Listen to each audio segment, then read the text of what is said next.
Moshe Bnei Yisrael Teshira Zot Nashem Vayamru Lemo. That means that Az Yashir Moshe, that time Moshe sang the song, Hashem Vayamru, and they said Lemo, and to say. So who's saying to what they're saying? Are they singing, or are they saying to someone else to sing? So this is a question that people discuss, that teachers Chachamim discuss. But there's an Orach Chaim. The Orach Chaim, and I'm going to read it from inside. Ashira imru lemor Ashira. He said that the next verse starts Ashira LaHashem. It says imru lemor Ashira. Imru leze leze perush imru shira yachad lo b'chin. They're going to say this song. They told each other to sing in a form of unity. Lo b'chinot ishtanut v'afrada, with no differences and no divisions. Ad sheyeki ish echad, as one individual. Hagam yotam rabim. Even though there were multitudes, many hundred thousands, they tended to do Gasuken, Shira, and they said with one Shira, they were unity to the point that they're referred to as singular. Ish Echad, like one individual, Shizunat Zeh, Hayu Omrim Nashira. They Yamru Lemor Ashira, not Nashira. So this helps us to understand the point of the Shira. The Shira is to bring about unity in Am Yisrael. They're set as one, and they are brought out as one. So what happened to Moshe Rabeinu? Why is it saying Moshe Rabeinu started? So maybe because Moshe Rabeinu is the first one. It says in the Pasuk, Moshe Rabeinu is the first one to start Shira. It says, Az Yashir Moshe. And it says, V'yamru lemor Ashira. So, there is an argument between the Chachamim how they sang the song. So there's a few opinions. One opinion says Moshe Rabeinu said every pasuk. They just answered Ashira LaHashem. After everything he said, they just answered Ashira LaHashem. Another opinion is that no, whatever Moshe Rabeinu said, they repeated. And the third opinion said Moshe Rabeinu just started them off, but then they sing together. And another fascinating things that everybody said Shira, even the nursing baby that doesn't even speak, they also said Shira. Because they saw the Shekhinah, right away they said the Shira. I think there's also that it says that Ubal said the Shira, the womb, the child in the womb also said Shira. Now, so let's just give it some color, this machloket, and then we could also understand through this Orach Chaim. So there is let's just go back a step. There's why do we love each other? Why do we have Ahavat Yisrael? So seemingly Ahavat Yisrael, Ahavta l'reacha kamocha, meaning I love you like I'm supposed to love myself. So that indicates my unity, my togetherness is as two individuals. It just happens to be I love you like I love myself, but I'm loving you. I'm loving a second. That's how it seems from the pasuk. That's how also, if you look in the Tanya, it says in Perek Lamed when he gives the reasons for Ahavat Yisrael, he says that he explains that because one is going to realize that where he's sourced in Av Echad Lekulana, that we share a father. So therefore, we're gonna, meaning that makes us siblings, and that means that there's gonna be Ahavat Yisrael. So to there, it's like two individual entities that are loving each other. In the Yerushalmi, he says a different thing. It says, Pasuk says, I'm going to read it inside. How do I fulfill this mitzvah of lo tikom lo tito? And then he says, if one would accidentally cut himself with a knife, would you would he, because his knife cut him, would take other hand and cut his other finger?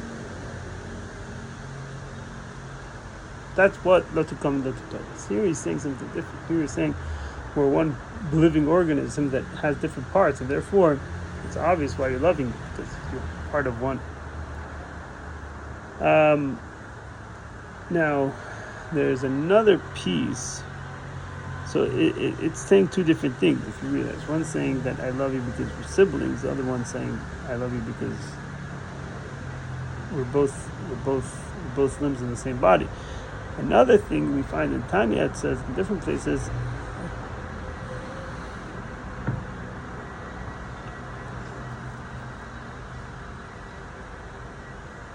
and he says, he discusses the source. He says, he doesn't only discuss that we are one because we come from the same root. He's speaking about the neshama rooted in the Father. So there he's saying that if I recognize where my neshama is coming, and I know my neshama is coming from HaKadosh Baruch Hu, that's who I am. I'm a piece of HaKadosh Baruch Hu, and He is my neshama's identity, and I fully identify with my neshama, and everything else completely disgusts me about this world and the physical aspects of the nefesh haba'amit. So what am I ending up with? I'm ending up with that I'm really just a piece of my Father, I'm a piece of HaKadosh Baruch Hu, and the person in front of me is also the same piece. Same piece doesn't mean two different limbs. It doesn't mean two different people. Same piece means that you can't separate, because we're not sourced in the same thing. You rise higher and higher to the ikal, to the trunk, to the root. Right there, they were not two; they were one. It's inseparable. And based on this idea, we find that regarding, we can explain. First of all, we need to understand that Moshe Rabeinu is only going to be Moshe Rabeinu is the gateway to have this form of unity. Moshe Rabeinu is, like it says in the Gemara, that you're cleaving, you're becoming like glue, you're sticking to HaKadosh Baruch Hu. How do you do that? By sticking to a Talmid Chacham. So in general, Talmid Chacham is the source of getting this recognition of Achdut. The more so we find in Moshe Rabeinu that he served this, he served it like a king does. Moshe Rabeinu, in some aspects are related to a king. And regarding a king, we find that he says the lev, he's the lev of Am Yisrael. We find by the teachers of the Torah, we call them teachers. They're the sustenance. They teach us the Torah. So that's like more of a mind. So what's the difference between a mind and a heart? How do they both give life to the body? So the unique thing about the heart is that the same blood that touches every area of one's body, and it's the same blood that's going to the mind, the same blood that's going to the limbs, to every single limb. The moach is not like that. The moach gives energy to